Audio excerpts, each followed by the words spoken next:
Mardi 15 décembre 2020, chers internautes, bienvenue à cette autre édition de la revue de presse sur JDC Plus TV. On ouvre avec Mutation qui nous fait savoir que la gestion de la pandémie du coronavirus par le président Paul Biya vient d'être saluée par l'Organisation mondiale de la santé qui demande à l'Occident de s'en inspirer. On se rappelle qu'après la confirmation du premier cas de Covid-19 au Cameroun en mars, le président avait alors pris certaines mesures pour réduire le risque de propagation du virus, entre autres la fermeture des frontières des établissements scolaires, secondaires et universitaires, la fermeture des bases et autres lieux de loisirs après 18 heures, l'interdiction de surcharge pour le secteur du transport et 7 autres mesures qui reste d'ailleurs d'actualité, le port obligatoire du masque dans les lieux publics. Ces mesures et bien d'autres ont permis au Cameroun de maîtriser la pandémie à sa manière, d'où l'encouragement du directeur Europe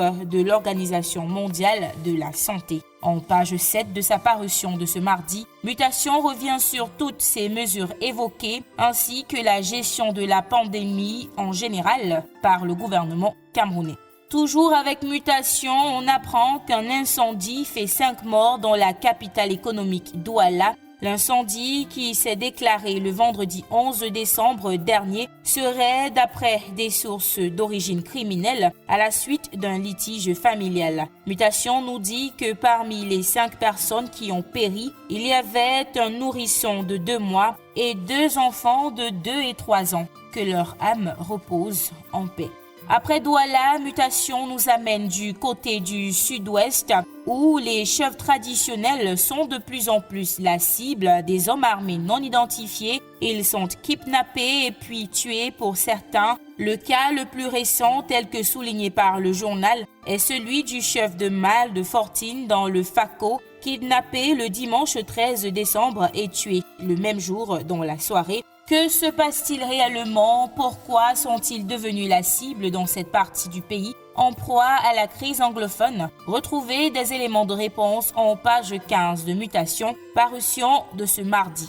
Du côté du quotidien Le Jour, on parle économie avec la rareté des pièces de monnaie que le journal décrit comme une crise de trop. L'absence de ces signes monétaires ralentit les affaires, renchérit le coût de la vie et suscite des inquiétudes. Le journal souligne ensuite que la BEAC a effectué des livraisons en fin d'année dernière, mais le Cameroun n'a pas réussi à endiguer le phénomène d'exportation de ces pièces. Pour nous permettre de mieux comprendre où se situe le problème, Le Jour a fait un dossier à ce sujet à lire en page 2 à 3. On poursuit cette revue de presse avec Le Messager qui s'intéresse à la gestion de l'argent débloqué par la présidence de la République pour les obsèques de Moungli Massaga. Cet argent, selon Le Messager, devrait servir pour l'aménagement du site où va se dérouler la cérémonie funéraire. Mais les travaux confiés à la mairie de Lolodof dans le sud piétinent, faute d'engins. Ça, c'est en tout cas selon Le Messager qui donne plus de détails en page 4 de son édition de ce jour. Dans cette même édition du Messager, retrouvez les raisons évoquées par Célestin Diamène qui l'ont poussé à démissionner du parti de Maurice Kamto, un énième divorce d'après le journal. Alors, cet ancien cadre du MRC évoque la décision du parti de ne pas participer aux municipales et aux législatives, entre autres raisons de sa démission. Il a annoncé au cours d'un point de presse hier à Douala. Le Messager revient sur cette rencontre avec la presse en page 4.